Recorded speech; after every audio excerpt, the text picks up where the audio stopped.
Bulletin میں خوش آمدید۔ آغاز میں آپ کو بتائیں، یقین دلاتا ہوں حکومت کی مدت 14 اگست کو ختم ہو جائے گی۔ آئندہ انتخابات اکتوبر، نومبر یا پھر جب بھی ہوتے ہیں تاریخ کا اعلان الیکشن کمیشن کرے گا۔ وزیر اعظم شہباز شریف کا تقریب سے خطاب۔ شاہین چوک پر فلائی اوور سنگ بنیاد تقریب سے خطاب میں وزیر اعظم نے کہا اسرائیل کی شٹ اپ کال بھی دی۔ کہا بے گناہ فلسطینیوں کے قتل و غارت میں ملوث اسرائیل پہلے اپنے گریبان میں جھانکے۔ 9 مئی کا واقعہ اگر اسرائیل میں ہوتا تو آپ تباہی برپا کر دیتے۔ ہماری حکومت کی مدت 14 اگست کو ختم ہو جائے گی۔ اس کے بعد الیکشن اکتوبر میں، نومبر میں جب بھی ہوتے ہیں الیکشن کمیشن نے اس کا اعلان کرنا ہے۔ کل آپ نے اسرائیل کا بیان پڑھا بھی ہے اور سنا بھی ہے، جس کی پوری قوم آج بھرپور مذمت، ظلم زیادتی ہو رہی ہے، غلط کیسز بنائے جا رہے ہیں، ناانصافی ہو رہی ہے، وہ بند ہونی چاہیے۔ سب سے پہلی بات تو یہ ہے کہ اسرائیل کو اپنے خود گریباں میں جھانکنا چاہیے کہ 9 مئی کا واقعہ اگر اسرائیل میں ہوتا تو وہ کیا وہاں پر تباہی کرتا۔ IMF کے ایگزیکٹو بورڈ کا اجلاس آج ہوگا۔ اجلاس میں جرمنی کے معاملات کا جائزہ لیا جائے گا۔ اجلاس کیلنڈر میں پاکستان کا نام شامل نہیں۔ ذرائع کے مطابق پاکستان کے لیے اجلاس میں خصوصی جائزہ لیا جائے گا۔ بورڈ پاکستان کے لیے 1.2 ارب ڈالرز کی فراہمی کی منظوری دے سکتا ہے۔ بورڈ کی منظوری کے 2 سے 3 دن میں 1.2 ارب ڈالرز پاکستان کو منتقل ہو سکتے ہیں۔ دہشت گردوں کا ایوب گیریزن پر شدید حملہ، تنصیبات میں گھسنے کی کوشش ناکام۔ شدید فائرنگ کے تبادلے میں بھاری ہتھیاروں سے لیس 3 دہشت گرد مارے گئے۔ باقی 2 دہشت گردوں کو بھی پکڑنے کے لیے سیکورٹی فورسز کا کلیئرنس آپریشن جاری ہے۔ کلیئرنس آپریشن کے دوران 4 سیکورٹی اہلکار شہید جبکہ 5 شدید زخمی ہو گئے۔ ISPR کے مطابق دہشت گردوں کے ایک گروپ نے صبح سویرے شمالی بلوچستان میں ایوب گیریزن پر شدید حملہ کیا۔ دہشت گردوں کی تنصیبات میں گھسنے کی ابتدائی کوشش ڈیوٹی پر مامور فوجیوں نے ناکام بنائی۔ شدید فائرنگ کے تبادلے میں دہشت گردوں کو ایک چھوٹے سے علاقے میں گھیرے میں لے لیا گیا۔ اب تک بھاری ہتھیاروں سے لیس 3 دہشت گرد مارے جا چکے ہیں۔ باقی 2 دہشت گردوں کو پکڑنے کے لیے کلیئرنس آپریشن جاری ہے۔ آپریشن کے دوران 4 سیکورٹی اہلکار شہید ہوئے، 5 اہلکار شدید زخمی ہیں۔ ترجمان کے مطابق سیکورٹی فورسز بلوچستان اور پاکستان کے امن کو تباہ کرنے کی تمام گھناؤنی کوششوں کو ناکام بنانے کے لیے پرعزم ہیں۔ داسو دہشت گرد حملے کا ماسٹر مائنڈ اور کالعدم TTP کا بدنام زمانہ سرغنہ طارق افغانستان کے علاقے کنڑ میں مارا گیا۔ داسو پروجیکٹ کے قریب چینی انجینئرز کی بس پر حملے میں چینی انجینئر سمیت 13 افراد ہلاک اور متعدد زخمی ہوئے تھے۔ مصدقہ اطلاعات کے مطابق داسو دہشت گرد حملے کا ماسٹر مائنڈ اور کالعدم تحریک طالبان پاکستان کا بدنام زمانہ سرغنہ طارق افغانستان کے علاقے کنڑ میں مارا گیا۔ طارق سیکورٹی فورسز پر حملوں سمیت بے گناہ شہریوں کے قتل اور دہشت گردی کی کئی وارداتوں میں مطلوب تھا۔ دہشت گرد حملہ داسو ہائیڈرو پارک پروجیکٹ کے قریب کیا گیا تھا۔ چینی انجینئرز اور عملہ 2 بسوں میں معمول کے مطابق صبح کی شفٹ میں داسو ہائیڈرو پارک پروجیکٹ پر اپنے کام پر جا رہے تھے۔ بلوچستان کے شہر تربت میں نامعلوم موٹر سائیکل سواروں نے فائرنگ کر کے 2 افراد کو دن دہاڑے قتل کر دیا۔ پولیس کے مطابق فائرنگ کا واقعہ تربت شہر کے علاقے چاہسر کراس پر ہوا، جہاں موٹر سائیکل پر سوار مسلح افراد نے گاڑیوں کے گیراج پر فائرنگ کر دی اور موقع سے فرار ہو گئے۔ فائرنگ کی زد میں آ کر گیراج میں گاڑیوں کی ڈینٹنگ کا کام کرنے والے 2 مزدور جاں بحق ہو گئے۔ اطلاع ملنے پر ملتے ہی پولیس نے جائے وقوع پر پہنچ کر لاش کو تحویل میں لے کر اسپتال منتقل کر دیا، جہاں دونوں مقتولین کی شناخت نور الہی اور نعیم کے ناموں سے ہوئی۔ ایک کا تعلق گوادر جبکہ دوسرا کراچی کا رہائشی بتایا جا رہا ہے۔ پولیس نے ملزمان کی تلاش اور واقعے کی تفتیش شروع کر دی ہے۔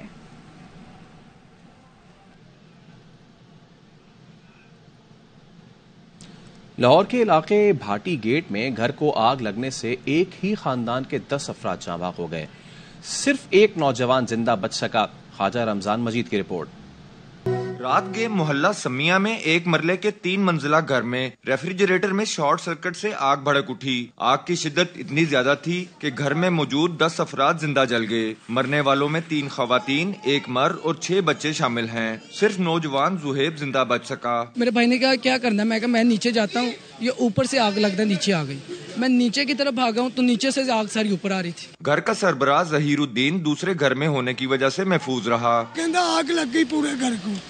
ادھر سے میں اور میرا بھانجا چلے ہیں موٹر سائیکل پہ، اور میں آگ لگی میں اوپر چڑھا ہوں، ہر شے سوا ہو چکی۔ پولیس اور اہل علاقہ کے مطابق گھر سے باہر نکلنے کا صرف ایک ہی راستہ تھا، لیکن دروازے کا لاک نہ کھل سکا۔ جنوں آگ لگی ہے تو فریج دی وجہ تو ہے۔ ہاں تھلے تالے وجے ہوئے تھے، لاک سن سارے کمرے، ਸਾਰੇ ਕਮਰੇ ਲੌਕ ਸਨ। ਉਹਦੀ ਵਜ੍ਹਾ ਕਰਕੇ ਚਾਬੀ ਉਹਦਾ ਪਿਓ ਲੈ ਗਿਆ ਅੱਜ।